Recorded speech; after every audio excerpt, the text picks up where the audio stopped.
What does that mean? We're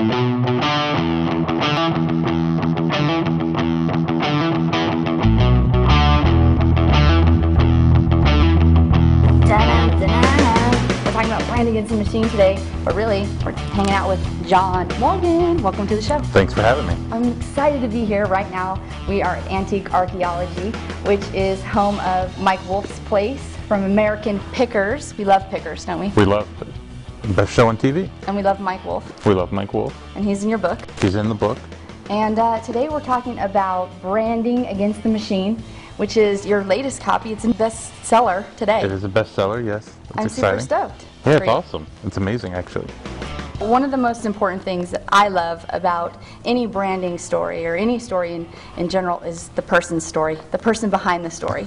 So we want to hear about your story today. Well, I mean, my entrepreneurial career wasn't something that I just set out and said, okay, I'm going to be an entrepreneur and this is the path I'm going to go. Basically, I went through school, did the whole let me try college thing. I went to college, my first class, the professor said, this isn't high school, if you leave, we don't care. And I was gone, and I never went back. So my college career lasted about 5 or 6 minutes. But your family thought you went. My family thought I went for 3 more years, actually, because I would go, but I just wouldn't get out of the car until they were finally like, hey, when are you going to graduate? And I was like, you know what, about that, I kind of have something to tell you.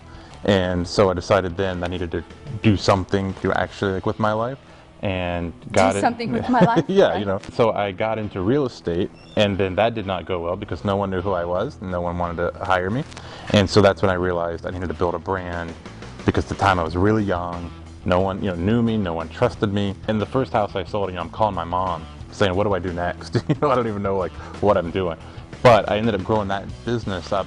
We were one of the top real estate teams in Tennessee, and so that was really exciting. And during that time, all these other businesses started contacting me saying, okay, hey, clearly you've got this branding thing down. How can we do it? How can we improve? Yeah, they're not like, you're the most amazing realtor on the planet. They're like, yeah, that branding thing that you did, right. We want that. Yeah, so, well, that's the thing is I got more phone calls on our marketing from other businesses saying, hey, that was awesome.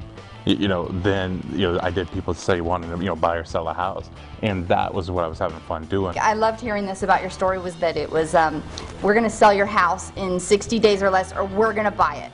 That's right. Yeah. It's pretty crazy when you don't have the money to buy the first one, right? That is true. So it was a risk for sure, but we needed a reason to stand out, because no matter what industry you're in, real estate or not, everybody's like cookie cutter and everybody falls in line doing the same thing. There's so many companies out there, whether they're big or small, everybody's doing something wrong, right? So there's something they can improve on. And the biggest companies in the world know that there is still room for improvement, which is kind of what makes them the biggest companies in the world.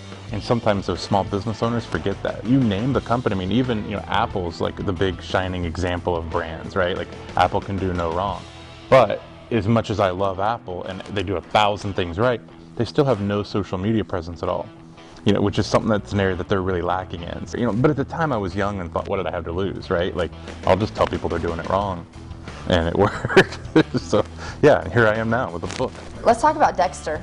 Let's talk about Dexter, the greatest the show of all time. It's great branding, because it's about a serial killer, which is certainly weird, but he kills bad guys, so... Which is okay. Yeah, which, justifies it, right? Justifies it. I think the reason I like the show Dexter is, again, here's a show on TV that's different.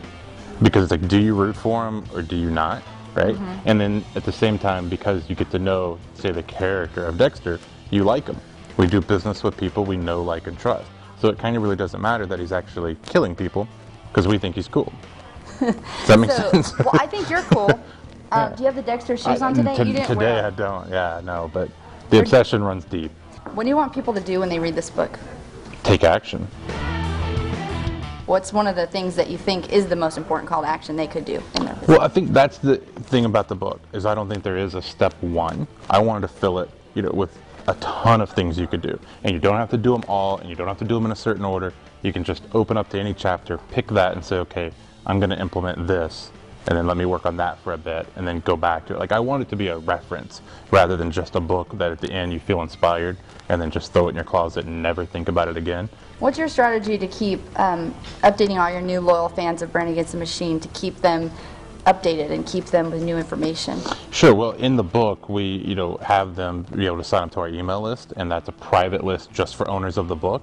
And what we basically do there is we send them case studies, videos, examples, and new strategies. I'm actually, and you're the first person to even know this, I'm working on a whole companion workbook for this. And so the people who are on that email list are going to get that as well. And that will be kind of, okay, step 1, step 2, step 3. Wow, bonus. Yeah. High five. So, I love bonuses. yeah. Brannigan's Machine, this is John Morgan. Go check him out. Check out Dexter, and definitely check out Antique Archaeology right here in Nashville. We love you, Mike Wolf. Take care. Bye-bye.